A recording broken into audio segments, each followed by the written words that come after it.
In this Game Week 2 team selection video, I'm going to give you tailor-made advice for your team on whether it's worth starting Turner or not. I'm also going to give you my advice on what to do with GABRIEL, and of course I'm going to reveal my team. Building from the back, I think it's worth starting Turner against Sheffield United at home over Pickford against Villa away. If you watched my Game Week 1 team selection video, you'll know that I picked these two because they rotate perfectly on the fixtures. Last game week, Pickford had the easier fixture whilst Turner had the difficult fixture. Now of course it's the other way around. Surprisingly, in Game Week 1, Forest travelled to Arsenal away and they only conceded 0.8 XG. That's the third lowest in the league, which is impressive. Something else that's promising for this fixture is that Sheffield United only got 0.5 XG in their first match. That's the second lowest in the whole league. It's worth noting that this is based on a small sample size of just one match, so I wouldn't apply too much weight into it, but the good signs are there. The clean sheet odds are also in favour of Turner over Pickford. In fact, Forest are almost twice as likely to keep a clean sheet than Everton. Obviously it's team dependent whether you start Turner or not. For me, it is worth starting him because I've got Pickford,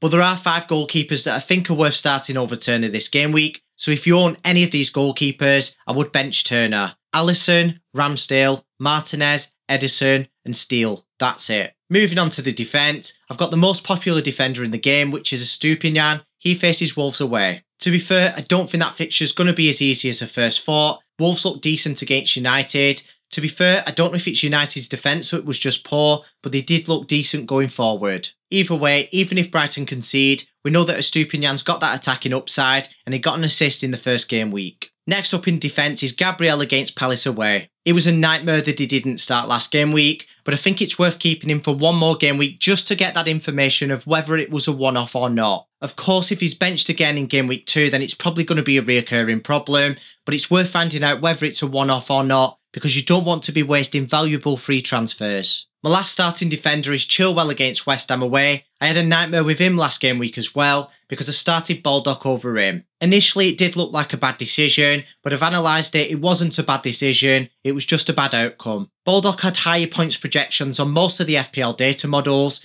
they had a much easier fixture and higher clean sheet odds as well. Benefit of hindsight, I wish I'd have started Chilwell knowing that he was playing so far up the pitch. We know he's an attacking wing back, but he was more of a left winger. On a positive note, with all that information, I'm glad that I own Chilwell going forward, plus Chelsea have got easy fixtures right up until game week 8. I have only got one playing bench defender this game week, which is Baldock against Forest away. He doesn't quite make the cut for the first team, even though it's not a difficult fixture. As for Bayer, Burnley and Luton blanked this game week, which is why I went for Baldock over Kabore, because they have got cover in defence this game week. Moving on to midfield, I'm glad to say that I've got Salah against Bournemouth at home. I feel content that he got an assist last game week and Rashford blanked because Rashford was the biggest sacrifice that I made to get to Salah. I didn't expect him to come away with anything from Stamford Bridge, but thankfully he did. I definitely do expect him to come away with something at Anfield this game week though. My second midfielder is Bruno Fernandes. He was underwhelming against Wolves at home. Hopefully he looks more promising this game week against Spurs away. It wasn't too bad that Rashford was underwhelming as well though. When I was watching the match, for most of it, Bruno was playing slightly deeper than I would prefer him to do. Hopefully that changes going forward. Next up is another 8.5 mid. It's Saka against Palace away. I was impressed by his clinical goal against Forest at home in the opening fixture, but his underlying stats weren't promising. Obviously that's a small sample size, and hopefully that changes going forward. The next player did have promising underlying stats in his first match. That's Matoma, who's facing Wolves away. It was a good start that he assisted a goal. To be fair, it was against Luton at home, so it was expected.